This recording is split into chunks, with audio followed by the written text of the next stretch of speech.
سلام رفقا، خیلی خوش اومدید به ویدیو جدید از کانال تکان باکس. من رضا امروز تو این ویدیو قرار بپردازیم به بررسی هدست بلوتوثی ایرپاد مکس مدل پینو. یه هدست طرح ایرپاد مکس اپل، یه کپی ضعیف از ایرپاد مکس اپل. ببینیم که در چه سطحی آیا ارزش خرید داره یا نه. فقط قبل از هر چیز همین ویدیو لایک کنید، کانال ما هم سابسکرایب کنید، زنگوله بغل دستش هم بزنید تا از ویدیوهای بعدی ما باخبر بشید. بدون معطلی بریم سراغ ادامه. خب اول از همه میرسیم به بخش طراحیش.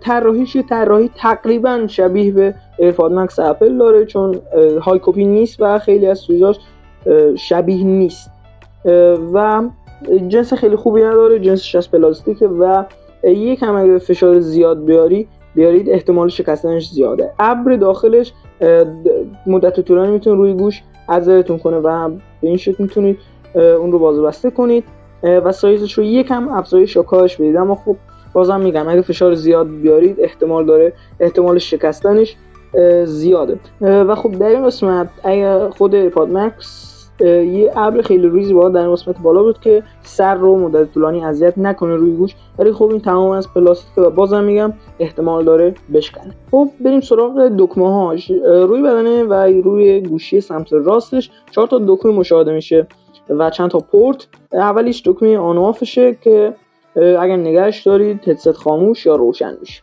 دکمه بعدش دکمه پاز یا همون استوب کردن آهنگ و همچنین جواب دادن به تماس هاست. دکمه بعدش دو تا دکمه بعدش هم افزایش و کاهش صدا و عوض کردن آهنگ و همچنین چند تا پورت هم میتونید ببینید در قسمت پایینش که در ادامه بهش میپردازیم که چه قابلیتایی داره. خب رفقا میرسیم به قسمت بعد، یعنی باتری و شارژدهی. همراه با این محصول یه شارژر تایپ C هم داخل جعبه‌اش ارسال میشه که دارید مشاهده میکنید. یه شارژر تایپ C کوتاه و اینکه شارژ عادی براتون ارسال میشه و شما میتونید با استفاده از پورت شارژ تایپ C اون رو شارژ کنید و حدود 1 ساعت و نیم تا 2 ساعت طول میکشه که شارژ بشه و هنگام مکالمه و موسیقی گوش دادن مداوم حدود 4 الی 5 ساعت بهتون شارژ میده و شارژ نسبتاً خوبی داره، اما خب میتونست بیشتر هم باشه. حالا میرسیم به بخش کیفیت صدا و مکالمه این هدست بلوتوثی. کیفیت صدای نسبتاً خوبی داره و میتونست بهتر باشه، اما خب در یه سطحیه که نسبت به قیمتش خوبه.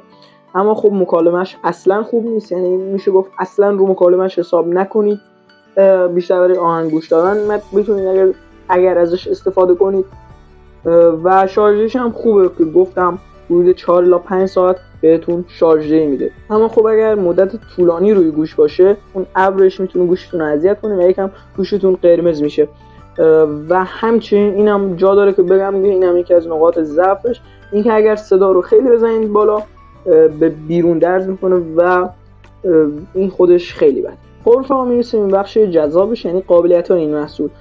چند تا قابلیت داره، خیلی زیاد نیست اما خب نسبتاً خوبه.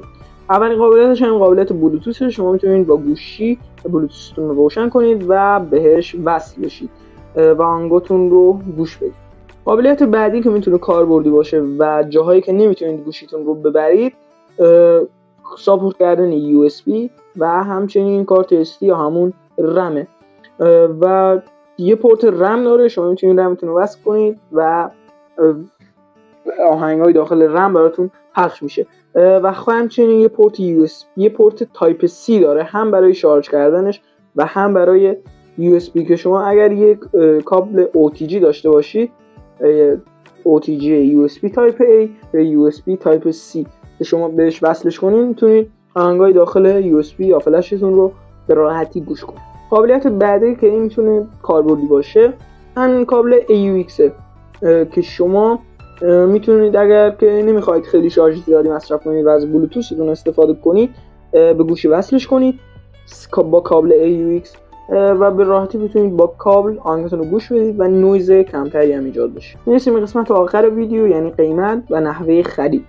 قیمت این محصول بین 250 تا 300 هزار تومانه و شما این رو میتونید از سایت‌های مختلف خریداری کنید که من لینک چند تاشون رو داخل توضیحات براتون نوشتم، میتونید اونجا برید قیمت‌ها رو مقایسه کنید و از هر کجا که خواستید بخرید. خب رفقا دمتون گرم تا اینجا ویدیو ما همراه بودید. لایک کنید ویدیو رو، کانال ما رو سابسکرایب کنید، زنگوله کنارش هم بزنید از ویدیوهای بعدی ما با خبر بشید. حرف دیگه باقی نمونه و خیلی مخلصم.